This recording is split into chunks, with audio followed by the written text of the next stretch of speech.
The keys on the piano felt cool beneath my fingers as I played the final notes of Debussy's Clair de Lune. The applause was polite, subdued, the kind wealthy patrons offered when they weren't really listening.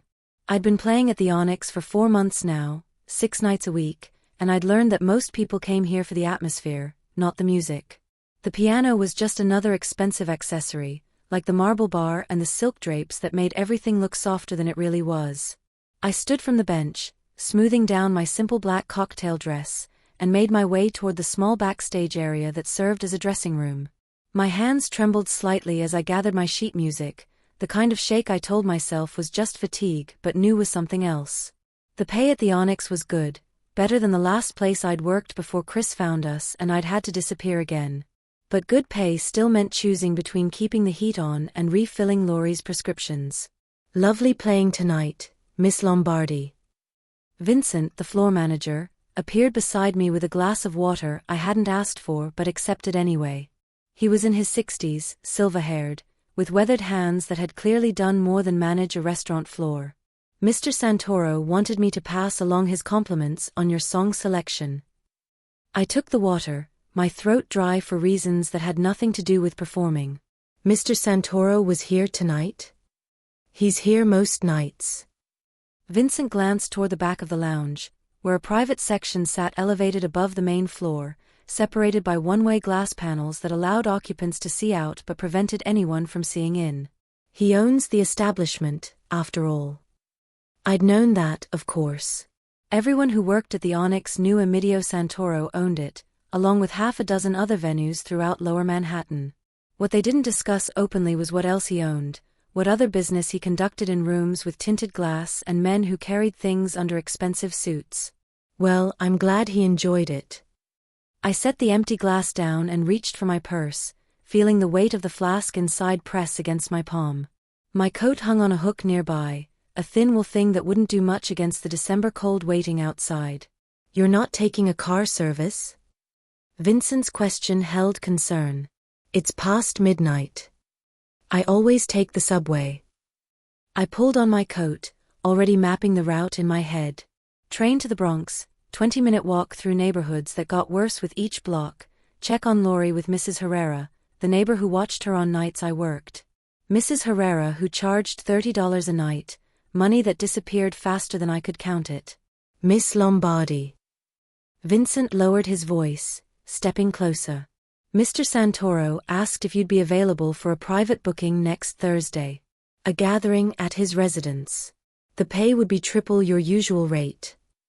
My pulse quickened. Triple rate meant I could catch up on 2 months of rent. It also meant stepping deeper into whatever world Emilio Santoro occupied, the kind of world I'd spent 3 years running from with my ex-husband. "I'll need to check my schedule," I heard myself say, knowing I had no schedule to check. Knowing I couldn't afford to say no. Vincent nodded, understanding in his eyes. "Of course. Let me know by Monday." He walked away, leaving me alone in the small dressing room. I locked the door and pulled out the flask, unscrewing the cap with hands that shook harder now. Just one drink. Just enough to quiet the panic, to make the subway ride bearable, to help me sleep when I got home and saw another doctor's bill taped to my apartment door. The vodka burned going down, cheap and harsh, but it did what I needed it to do. It blurred the edges. Made the impossible numbers seem further away. Made me forget for just a moment that my 7-year-old daughter was sleeping in a cold apartment with a disease I couldn't afford to treat, waiting for a mother who was drowning and couldn't stop reaching for the bottle. I didn't know then that the man watching from behind the one-way glass had seen everything. That he'd noticed the trembling hands, the too thin frame, the way I'd glanced at the flask in my purse 3 times during my performance. That he'd already decided to offer me a deal that would save my daughter's life, and force me to confront every secret I'd been trying to hide. If you want to find out what happens when Doris meets Emilio face-to-face, and what desperate choice she'll make when he offers her a way out, hit that like button and subscribe for the next chapter. Trust me, you won't want to miss what happens when a little girl asks the most dangerous man in New York to save her mother from herself. Dr. Patel's office always smelled like antiseptic and false hope. I sat in the chair across from her desk, my hands folded in my lap to keep them from shaking, while Laurie colored in the waiting room outside. Through the thin walls, I could hear her humming something off-key, oblivious to the fact that her entire future was being decided in this conversation. The inflammation markers are significantly elevated, Dr. Patel said, her finger tracing across the lab results spread between us. She was a small woman with kind eyes that had delivered too much bad news to too many parents. Laurie's kidneys are showing early signs of lupus nephritis. If we don't intervene now, we're looking at permanent organ damage within 6 months. The room tilted slightly. I gripped the edge of the desk. What kind of intervention? There's an experimental treatment protocol at Mount Sinai. Combination therapy, rituximab infusions with a modified immunosuppressant regimen. The clinical trial has shown remarkable results in pediatric cases like Laurie's.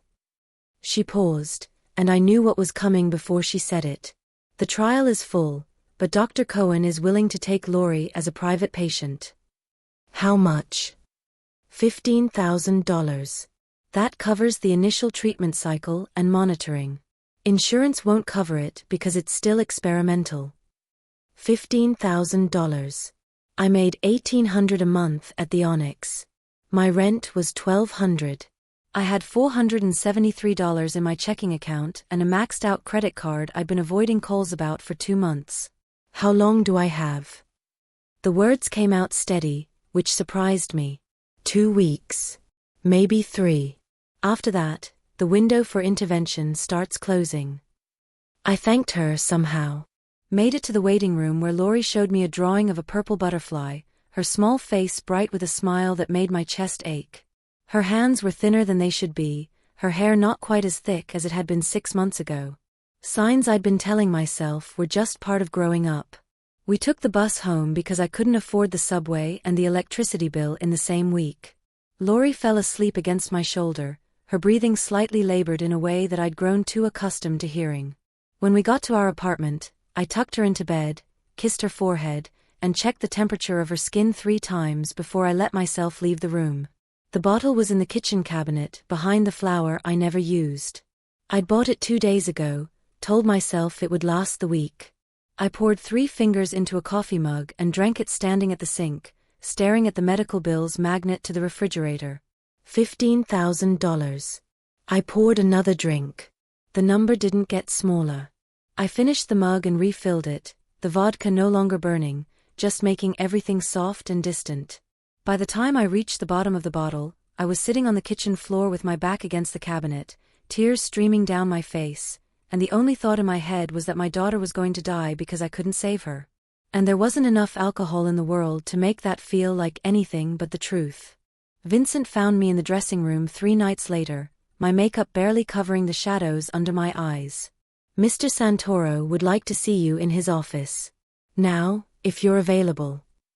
It wasn't really a question.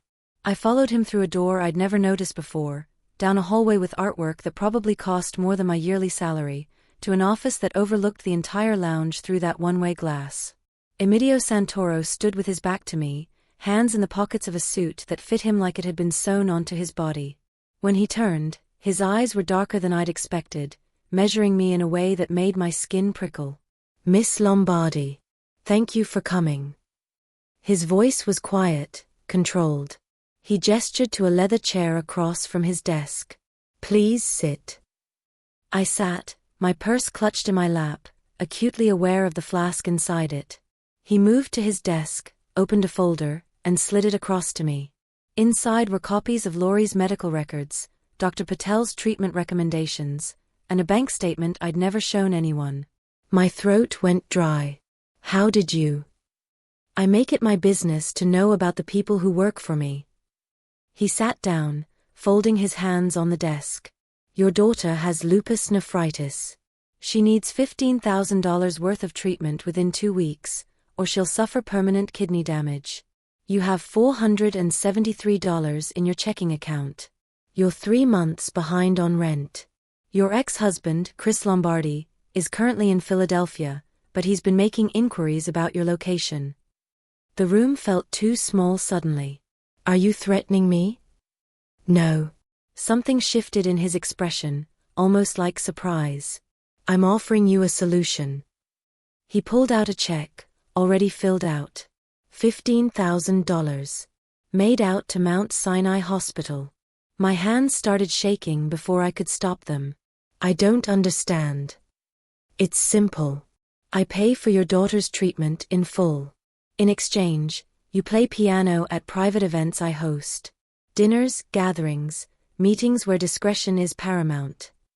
He leaned back in his chair, watching me. You play, you keep your eyes down, you don't repeat anything you hear. That's the arrangement. And if I say no? Then you leave this office, and we never speak of it again. His gaze held mine. But we both know you're not going to say no. He was right. I stared at the check, at the number that would save Laurie's life, at the elegant signature at the bottom. Emidio Santoro. The man who saw everything I'd tried to hide, the drinking, the fear, the desperation. The man who somehow knew that I would sell whatever was left of my soul to keep my daughter alive. There's something else, he said quietly. I know you've been struggling with alcohol. If you work for me, that stops. I need you sharp, reliable. You put that flask away, or there's no deal. Shame burned through me, hot and acidic. He'd seen. Of course he'd seen. He saw everything. Do we have an agreement, Miss Lombardi? I looked at the check one more time, then at the door behind me. Freedom on one side, Laurie's survival on the other. It wasn't really a choice at all. Yes, I whispered. We have an agreement. Mrs. Herrera called 30 minutes before my shift. Her sister was in the hospital, she had to leave immediately. Could I find someone else tonight? I hung up and stared at my phone, running through a mental list of people who didn't exist. It was Saturday, my first private event for Emidio, and I'd already had 3 drinks to steady my nerves. I had no choice. I dressed Laurie in her purple jacket, the one she'd insisted on even though it was too bright, too noticeable. At the Onyx's service entrance, I crouched down to her eye level, my hands on her small shoulders. You stay in the break room, okay? There's coloring books in my bag. Do not leave that room for any reason. But what if I need the bathroom? Then you come find me. But only for that. Promise me, Laurie. I promise. She held up her pinky, and I linked mine with hers, that sacred childhood vow that should have meant something. The private event was in a back room I'd never seen before, filled with men in expensive suits who barely glanced at me as I sat at the upright piano in the corner. I played Satie, Chopin, Debussy, anything that would fade into background noise while they discussed things I deliberately didn't let myself hear. Numbers, names, locations. My hands moved across the keys automatically, my mind focused on Laurie alone in that break room, counting down the minutes until I could get her home. I didn't know she'd left until Emidio's meeting abruptly stopped mid-sentence. I looked up and felt my heart drop through the floor. Laurie stood in the doorway, small and out of place in her bright purple jacket, her eyes wide as she scanned the room. She saw me, started to move toward me, then stopped. Her gaze had landed on Emidio, who sat at the head of the table, perfectly still. I'm sorry, I stammered, standing so fast the piano bench scraped. She was supposed to stay. But Laurie was already walking toward him, not me. She stopped beside his chair, tilting her head up to look at this man who'd made grown men go silent just by existing. Are you the boss? She asked, her voice clear and unafraid in a way that made my chest tighten. Emidio's expression was unreadable. I am. My mom works for you. She does. Laurie glanced back at me, then up at Emidio again. Can you stop my mom from drinking every night? The room went utterly silent. I couldn't breathe, couldn't move, shame flooding through me so intense it felt physical. She cries after, Laurie continued, oblivious to the fact that she'd just shattered whatever dignity I had left. I hear her in the kitchen. She thinks I'm asleep, but I'm not. She gets the bottle from the cabinet and then she cries. Can you make her stop? Emidio's eyes found mine across the room, and something in them had changed completely. Not disgust. Not anger. Something worse, understanding. Pity maybe. Or recognition of a broken thing he hadn't fully seen before. He looked back down at Laurie, his voice gentler than I'd ever heard it. Yes. I can help with that. Thank you. Lori smiled at him, that pure, trusting smile children gave to adults they believed could fix anything. Then she turned and walked back to me, taking my hand. Can we go home now, Mama? I'm tired. I couldn't look at anyone as I gathered my things. Couldn't meet Emidio's eyes as I hurried Lori out of that room, out of the building, into the cold night where I could finally breathe again. But I knew something had shifted. That a 7-year-old girl had just bound me to Emidio Santoro in a way no contract ever could. The poker game was in a penthouse in Tribeca, all floor-to-ceiling windows and modern art that probably cost more than most people made in a lifetime. I'd been sober for 5 days, white-knuckling my way through withdrawal headaches and night sweats, because a 7-year-old had told the truth I couldn't face myself.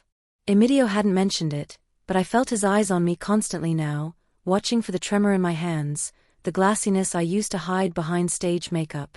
I played Rachmaninoff in the corner while 8 men gambled with chips that represented amounts I couldn't conceptualize. Emidio sat at the table's head, his face unreadable as always, but I'd learned to recognize the slight tightening around his eyes that meant someone had said something that annoyed him. Marco Rinaldi sat 3 chairs down, a broad man with slicked back hair and a smile that made my skin crawl. He'd been staring at me since I arrived, the kind of stare that felt like hands. Santoro, where did you find this one? Rinaldi's voice cut through the music. She's exquisite. She's my employee. Emidio's tone held a warning I'd learned to recognize. Nothing more. Maybe you should share. Rinaldi stood, abandoning his cards, and walked toward the piano. I kept playing, my fingers suddenly clumsy on the keys. What's your name, beautiful? She's working, Emidio said, but Rinaldi was already beside me, too close, his hand reaching for my shoulder. I flinched. His fingers grazed my skin and Emidio was there, moving faster than I'd thought possible. He grabbed Rinaldi's wrist and twisted, the sound of the other man's grunt sharp in the suddenly silent room. You don't touch what's mine. Emidio's voice was quiet, lethal. Not ever. He released Rinaldi with a shove that sent the other man stumbling backward. The room held its breath. Then Rinaldi laughed, rubbing his wrist, but his eyes were cold. Understood. My apologies. The game ended shortly after. Emidio drove me home himself, something he'd never done before. We sat in his car outside my building, the engine running, neither of us moving to leave. I'm sorry about tonight, I finally said. You have nothing to apologize for. He turned to look at me, and the streetlight caught his profile, making him seem almost vulnerable. How long has it been since you last drank? My throat tightened. 5 days. Is it hard? Yes. The word came out broken. Every minute of every day. He was quiet for a long moment. Then, Lori told me you cry at night. Tears burned behind my eyes. She wasn't supposed to see that. Wasn't supposed to know. Doris. It was the first time he'd used my first name. You're not alone anymore. You understand that. I looked at him, this dangerous man who'd bought my daughter's life and now somehow owned pieces of me I hadn't meant to give. I don't know how to not be alone. He reached across the space between us, his hand cupping my face with a gentleness that made something crack open in my chest. His thumb brushed away a tear I hadn't realized had fallen. Let me teach you, he said quietly. Then he kissed me. Soft at first, questioning, until I leaned into him and it became something desperate, something that tasted like salvation and damnation in equal measure. When we finally pulled apart, we were both breathing hard, and I knew we'd crossed a line we could never uncross. This is a mistake, I whispered. Probably. His hand was still on my face. But I stopped caring about that the moment your daughter asked me to save you. I'd been sober for 12 days when Chris found us. Lori and I were coming back from the corner store, her hand in mine, a bag of groceries I could finally afford hanging from my other arm. The treatment was working, her color was better, her breathing easier. Dr. Patel had smiled at our last appointment, the kind of smile that meant hope. I'd started to believe we might actually be okay. Then I saw him standing beside the entrance to our building. He looked the same. 3 years hadn't changed the sharp angles of his face or the way he smiled with his mouth, but not his eyes. He wore a leather jacket I didn't recognize, his hair shorter than I remembered, but his presence still made my body remember every reason I'd run. "Hello, Doris." I pulled Laurie behind me instinctively. "You need to leave." "Is that any way to greet your husband?" He stepped closer and I stepped back, keeping Laurie shielded. "I've been looking for you for a very long time." Ex-husband. The divorce was finalized 2 years ago. Semantics. His gaze shifted to Laurie, who was peeking around my legs. "Hello, sweetheart. Do you remember Daddy?" Laurie pressed closer to me, silent. She'd been 4 when we left. Young enough that the memories had faded into shadows, old enough that some part of her still recognized danger. "What do you want, Chris?" "I want my daughter." He said it so casually, like he was asking for spare change. "I have rights, Doris. Joint custody, remember? You can't just take her across state lines and disappear." My heart was hammering so hard I could barely breathe. "You gave up those rights when you put me in the hospital." "That's not how the court sees it." He pulled out his phone, and I saw he had photos pulled up, screenshots from my social media I deleted years ago, grainy images that looked like surveillance. "I've been documenting your situation. The drinking, the late-night jobs, bringing her to bars." He smiled, and it was worse than his anger had ever been. "Call it a concerned father doing his due diligence. I've already contacted a lawyer. Child Services is very interested in a mother with alcohol dependency raising a sick child alone." The world tilted. "You can't." "I can. Unless you want to be reasonable about this. Let me see her. Shared custody, proper legal arrangement. Or I make one phone call and they investigate you." He leaned closer, his voice dropping. "How many days sober are you, Doris?" 2 weeks? Think they'll give her to a drunk?" I was shaking, my vision narrowing to pinpoints. Laurie's hand gripped my coat. Behind us, our apartment building rose up, 5 floors of peeling paint and broken security cameras. No protection. No escape. "I need time," I said, my voice barely audible. "You have 24 hours to decide. Then I'm filing paperwork." He straightened, adjusting his jacket. "Good seeing you, Doris. You look thin. Still drinking breakfast?" He walked away before I could respond, disappearing around the corner like he'd never been there at all. I stood frozen on the sidewalk, groceries cutting into my arm, Laurie's small body pressed against my legs. "Mama." Her voice was tiny, frightened. "Who was that man?" "Nobody, baby. Let's go inside." I got her upstairs, turned on cartoons, told her everything was fine with a smile that felt like breaking glass. Then I locked myself in the bathroom and pulled out my phone with hands that wouldn't stop shaking. I deleted Emidio's number twice, told myself I wouldn't call unless it was work-related. But his last words echoed in my head, "You're not alone anymore." I pressed the number Vincent had given me for emergencies. It rang once. "Doris." His voice was immediate, alert. "What's wrong?" And just like that, I broke. "He found us. Chris found us. He's threatening to take Laurie, he has pictures, he knows about the drinking, he's going to call Child Services." The words tumbled out in a rush, panic making them incoherent. "Where are you?" "Home. Our apartment." He was waiting outside, he said I have 24 hours. "Lock your door. Don't open it for anyone except me."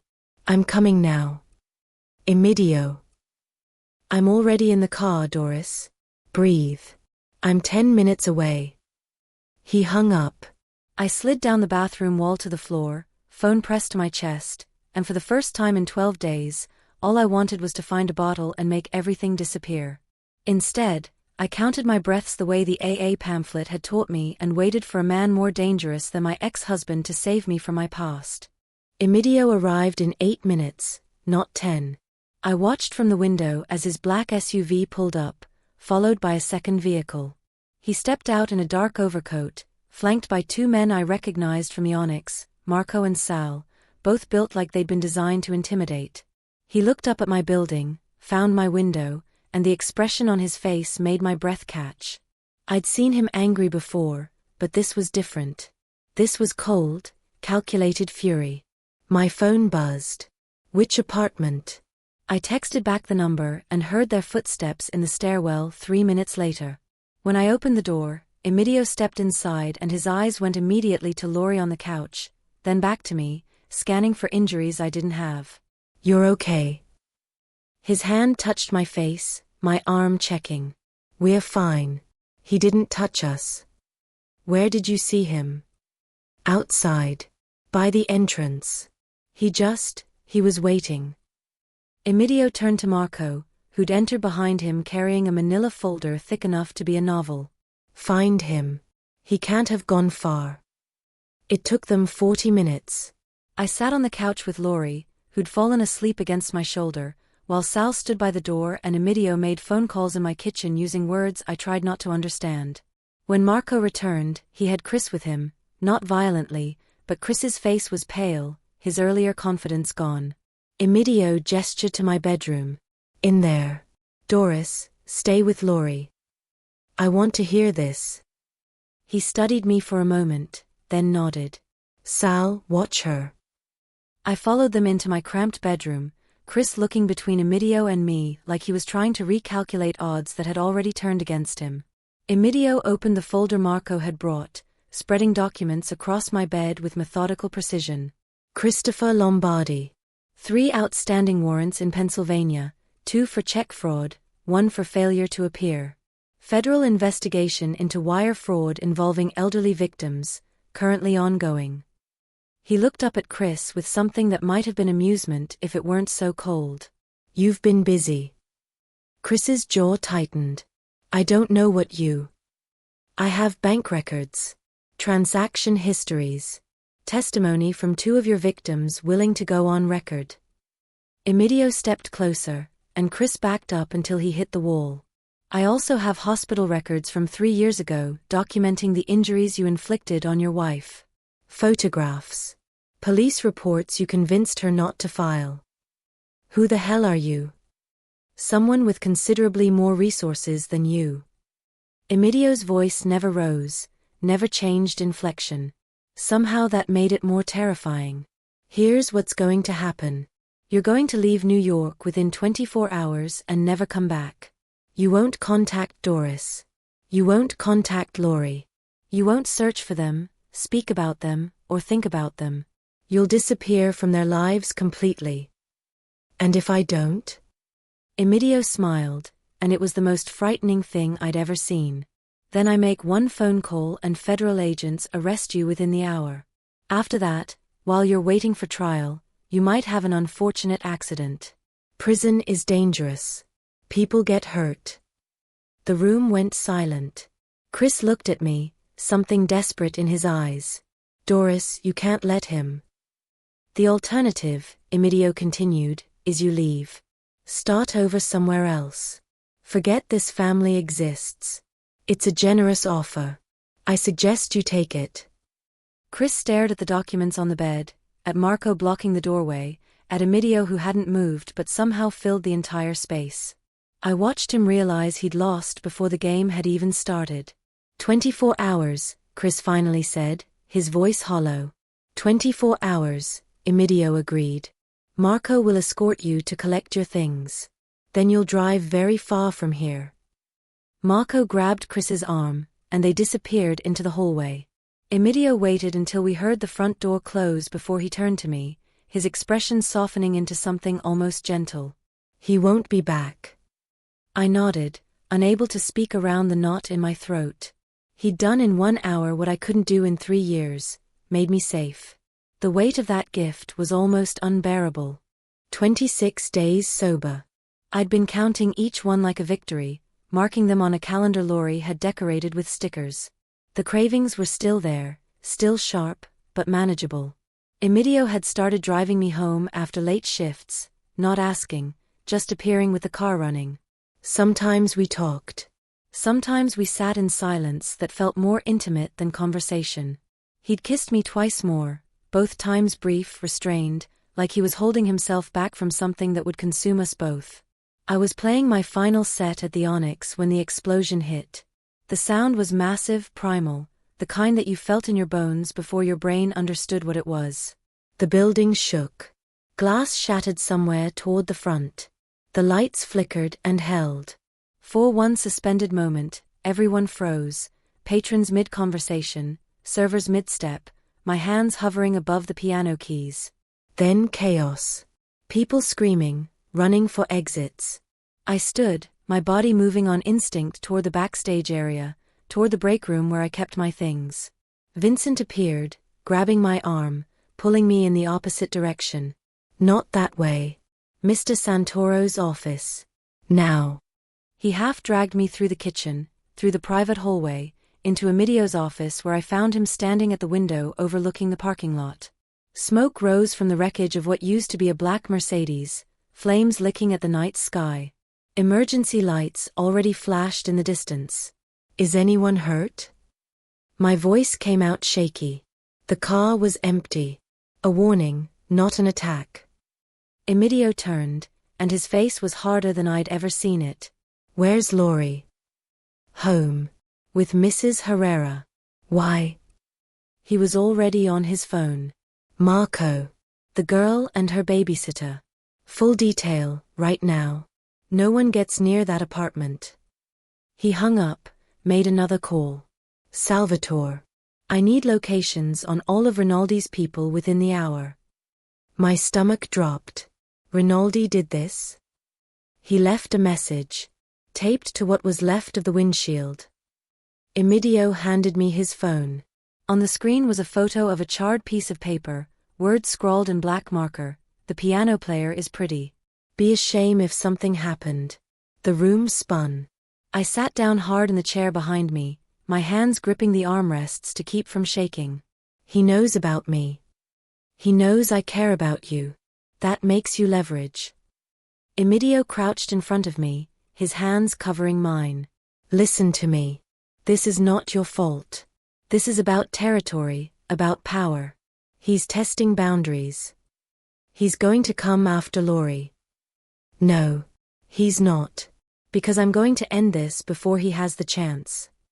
He stood, his phone ringing again. He answered, listened, his expression darkening. Good. Keep them there. Triple rotation. He hung up and looked at me with something that might have been regret. Pack a bag for you and Laurie. Enough for 2 weeks. Marco's at your apartment now. He'll bring you both to a secure location upstate. You're sending us away. I'm keeping you alive. His voice was firm, but his eyes betrayed him. There was fear there, carefully controlled but unmistakable. Rinaldi made this personal. As long as you're in the city, you're a target. I need to know you're safe while I handle this. Handle this how? He didn't answer, which was answer enough. I stood, closing the distance between us, my hand on his chest where I could feel his heart beating steady and strong. Don't get yourself killed protecting me. I won't. He kissed my forehead, gentle despite the violence brewing in the air around us. But I need you to trust me. Can you do that? I looked at this man who'd paid for my daughter's life, who'd erased my past, who'd somehow become my future without either of us meaning for it to happen. Outside, sirens wailed and smoke still rose from the parking lot. Inside, he held me like I was something precious worth going to war for. Yes, I whispered. I trust you. The compound was 2 hours north of the city, hidden behind gates and surrounded by woods that looked peaceful but felt like a cage. 6 bedrooms, a security team that rotated every 8 hours, and windows that I was politely told were bulletproof. Laurie thought it was an adventure for the first 2 days. By day 3, she was asking when we could go home. I didn't have an answer. Emidio called twice a day, his voice carefully neutral, telling me nothing about what was happening in the city. Everything's under control, he'd say. Just a few more days. But I could hear the exhaustion underneath, the weight of whatever he was doing to keep us safe. On day 5, I found myself standing in the compound's kitchen at 2 a.m, staring at the liquor cabinet the security team had conveniently stocked. My hands shook. 31 days sober, and the number felt meaningless in the face of this suffocating isolation. One drink. Just one to sleep, to stop imagining Emidio bleeding out in some alley while I hid in luxury. Mama. I spun around. Lori stood in the doorway in her pajamas, clutching the stuffed rabbit she'd had since she was 3. Her eyes went from my face to the bottle in my hand I hadn't realized I'd picked up. Go back to bed, baby. Are you going to drink that? My throat closed. I was just. You said you stopped. Her voice was small, breaking. You promised you stopped. I set the bottle down like it had burned me. I did stop. I am stopped. Then why do you need it? She walked closer, her eyes too old for 7, too knowing. Why do you need the bottle to be okay? I sank down to the floor, my back against the cabinet, and she came to sit beside me, her small body pressed against mine. For a long moment, I couldn't speak. Then, because I'm scared all the time, Lori. Scared of losing you. Scared of your dad coming back. Scared that Mr. Santoro is going to get hurt because of us. And drinking made all that fear go away, even if it was just for a little while. But it made you sad after. Yes. And it made you cry. Yes. She was quiet, thinking. Then, Mr. Santoro makes you happy. I see you smile when he calls. Something cracked open in my chest. He does make me happy. Then maybe you don't need the bottle anymore. Maybe you need him instead. Out of the mouths of children. I pulled her close, breathing in the scent of her strawberry shampoo, and felt something shift inside me.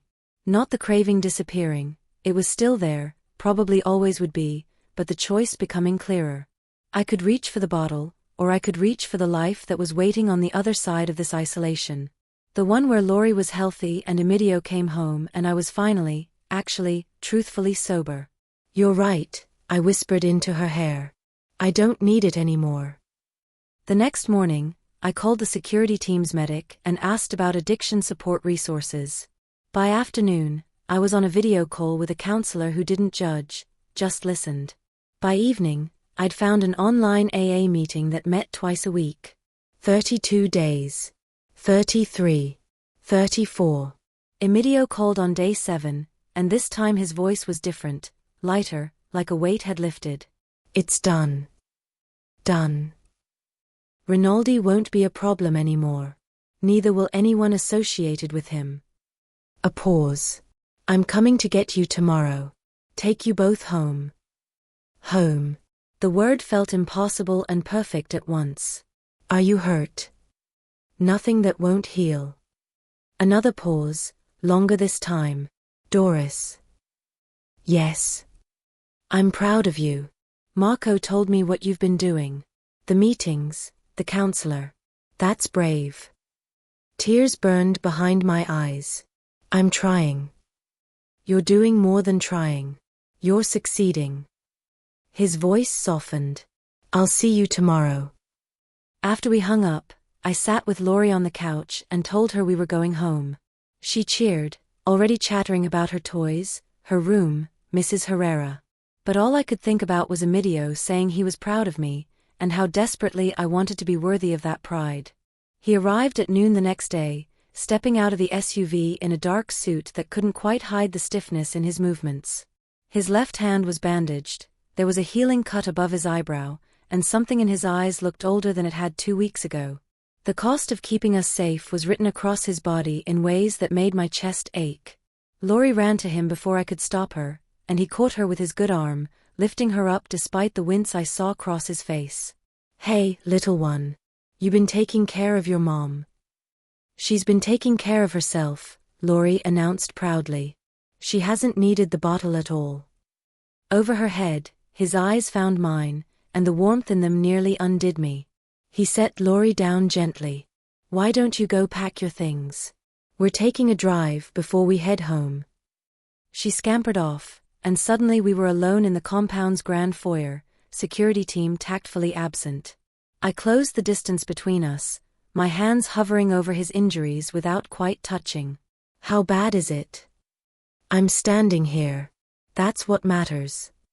He caught my hand, pressed it to his chest where I could feel his heartbeat, strong and steady. It's over, Doris. All of it. Rinaldi, his associates, anyone who thought they could use you against me. They're gone. I didn't ask what gone meant. I didn't want to know the specifics of what he'd done, what lines he'd crossed to protect us. Instead, I said, I need to tell you something. Okay. I'm an alcoholic. The words came out clearer than I expected. Not a former one. Not someone who used to have a problem. I'm an alcoholic, and I'll be one for the rest of my life. I'm 41 days sober today, and tomorrow I'll have to choose not to drink all over again. It's going to be hard. I'm going to have bad days. I might relapse. I met his eyes, steady despite the fear churning in my stomach. If you're going to walk away, this is when you do it. He was quiet for a long moment, studying my face like he was memorizing it. Then, are you finished? I nodded, uncertain. Good. Because I have something to show you. He pulled out his phone, showed me photos of a Brooklyn townhouse, brick facade, 3 stories, a small backyard with a tree. I bought it last week. 3 bedrooms. 1 for Lori, 1 for us, 1 for a piano studio. Walking distance to her school and a good AA meeting hall. My breath caught. Immediate. I'm not walking away, Doris. Not today, not ever. He cupped my face with his unbandaged hand. You think your addiction scares me? I've spent 20 years in a world that would destroy most people. I've done things that would give you nightmares. And you're worried about whether I can handle you being human. It's not that simple. It is exactly that simple. His thumb traced my cheekbone. You fight your demons, I'll fight mine. We do it together, in a home where Lori can grow up safe. Where you can play piano without fear. Where we build something that's ours. His voice dropped lower. I love you. All of you. The broken parts, the healing parts, the parts still figuring it out. You don't get to decide you're too much for me. Tears spilled over despite my best efforts. I love you too. Then it settled. He kissed me, soft and certain, a promise sealed with touch. We're going home. We collected Lori, loaded into the SUV, and drove toward Brooklyn while she peppered Emilio with questions about the new house. I watched the city skyline appear through the window, no longer a place I was running from but somewhere I could finally, actually stay. 41 days sober. A daughter who was healing. A man who'd seen every dark corner of my soul and chosen me anyway. The townhouse was everything the photos promised and more. Lori claimed her room immediately, already planning where her toys would go. Emilio and I stood in the empty piano studio, sunlight streaming through tall windows, and I could almost see the future taking shape around us. Thank you, I said quietly. For all of it. He pulled me close, careful of his injuries, and I rested my head against his chest. You saved yourself, Doris. I just made sure you had the space to do it. Maybe that was true. Maybe we'd both saved each other in ways that mattered. Either way, standing in that sun-filled room with his arms around me and Lori's laughter echoing through the house, I finally believed what I'd been too afraid to hope for, that second chances were real, that families could be chosen, and that sometimes the most dangerous man in New York was exactly who you needed to feel safe. If this story touched you, hit that like button and subscribe for more tales of broken people finding their way home. Because sometimes love isn't about being perfect, it's about being brave enough to let someone see your scars and choosing each other anyway.